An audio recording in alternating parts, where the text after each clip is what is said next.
রোগীর মৃত্যু। Malda medical college হাসপাতালে চিকিৎসায় গাফিলতির অভিযোগ। ইংরেজবাজার থানায় অভিযোগ দায়ের। রোগীকে বেসরকারি নার্সিংহোমে নিয়ে গেলে সেখানে 30,000 টাকা চাওয়া হয়। সেই টাকা দিতে না পারায় রোগীকে ভর্তি নেওয়া হয়নি। বাধ্য হয়ে মালদা মেডিকেল কলেজ হাসপাতালে ভর্তি করা হয়। সেখানেই আজ রোগীর মৃত্যু হয়। স্বাস্থ্যসাথী কার্ড থাকলেও কেন চিকিৎসা হয়নি, এটাই সবচেয়ে বড় প্রশ্ন। রোগীর নাম চঞ্চলা মুর্মু, বাড়ি মালদার আদিবাসী অধ্যুষিত হবিবপুর থানার ভারত বাংলাদেশ সীমান্তবর্তী শীর্ষ এলাকায়। এদিন মালদা মেডিকেল কলেজ হাসপাতাল এলাকা থেকে নির্বাচিত বিজেপি জেলা পরিষদ সদস্য তারাশঙ্কর রায়ের নেতৃত্বে মালদা মেডিকেল কলেজ হাসপাতালে বিক্ষোভ দেখানো হয়। তৃণমূল নেতা তথা ইংরেজবাজার পৌরসভা চেয়ারম্যান তথা মালদা মেডিকেল কলেজ হাসপাতালে ওই কল্যাণ সমিতির সদস্য কৃষ্ণেন্দ্র নারায়ণ চৌধুরী বলেন, গোটা ঘটনার তদন্ত হবে। আমার এলাকার আজ থেকে প্রায় 15-16 দিন আগে 26 বছরের চঞ্চলা মুর্মু ট্রিটমেন্ট করতে এসেছিল মালদা মেডিকেল কলেজ হাসপাতালে। মালদা মেডিকেল কলেজ হাসপাতালে ট্রিটমেন্ট করতে এসে তাকে ড্রেসিং করে বললো, ওষুধ দিয়ে ভর্তি নিল, ওষুধ দিল, ড্রেসিং করে বললো চলে যাও। দিয়ে বলছে কি যে সোনো স্ক্যানে আসো। সোনো স্ক্যানে যখন দেবাশিস ধরের কাছে গেল 30,000 টাকা চাইলো। দেবাশিস ধর হচ্ছে general surgeon Malda medical college হাসপাতালে, উনি বসেন। বলছে সোনো স্ক্যানে আসো। সোনো স্ক্যানে যখন গেল, সোনো স্ক্যানে বলছে 30,000 টাকা লাগবে। বলছে আমরা টাকা দিতে পারবো না, বলছে তাহলে অপারেশন করতে পারবো না। আবার পুনরায় আসলো দাদা মালদা মেডিকেল কলেজ হাসপাতালে, পুনরায় ড্রেসিং করলো, ওষুধ দিল, পাঠিয়ে দিল। ব্যথাতে থাকতে পারে না, ওরা এখান থেকে প্রায় 28 কিলোমিটার দূরে বাড়ি, এখানেই থাকলো, হাসপাতালেই থাকলো। যে তারপরের দিন আবার আউটডোরে গেল, আউটডোরে ভর্তি নিচ্ছিল না।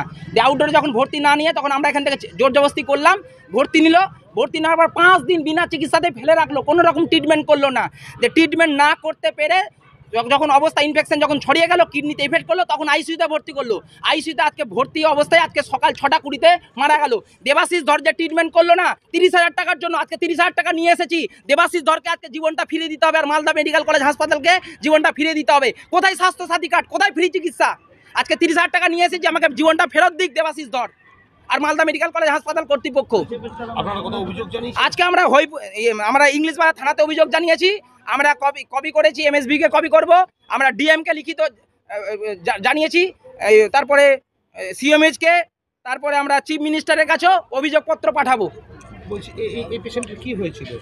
সামান্য ফোড়া হয়েছিল, ফোড়া থেকে ইনফেকশন। এরা যদি সঠিক সময় যদি অপারেশনটা করে নিত, তাহলে আজকে চঞ্চলা মুর্মু 26 বছরের মেয়ে, যার বিয়ে হয়নি, সে আজকে সুন্দরভাবে জীবনযাপন করতে পারত।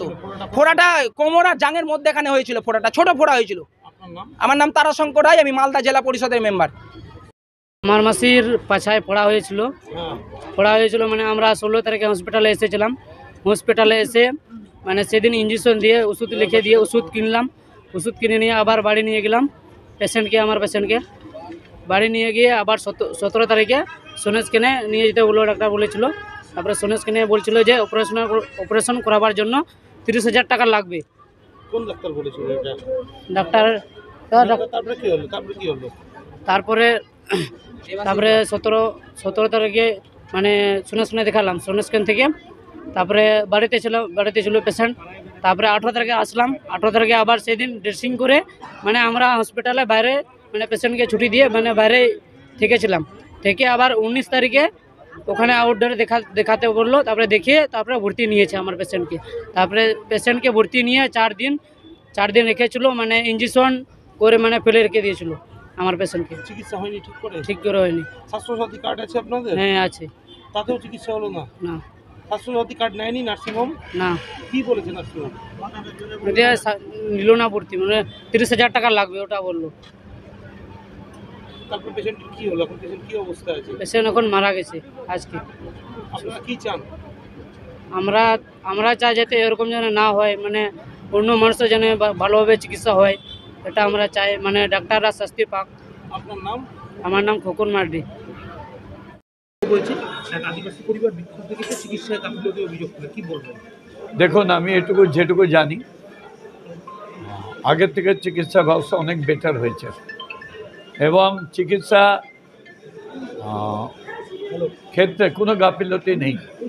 যদি কোনো গাফিলতি থাকে আমরা তদন্ত করে দেখব, তাহলে যারা এর সঙ্গে যুক্ত থাকবে পানিশ হবে, এ বিষয়ে কোনো ভুল নেই। বিদ্যা, ব্যবসা, চাকরি, জটক বিচার, বিবাহ, পারিবারিক অশান্তি, সন্তান লাভ, বাস্তু সমস্যা, আরো যে কোনো সমস্যার সমাধানের একমাত্র সেরা ঠিকানা জ্যোতিষী প্রসাদ রায়। আর দেরি না করে আজই চলে আসুন প্রসাদ রায়ের কাছে। আমাদের ঠিকানা 5A/23 Sepco township, B zone, Durgapur, 713205। Phone number 7407250555, 9064620441, 8967696309।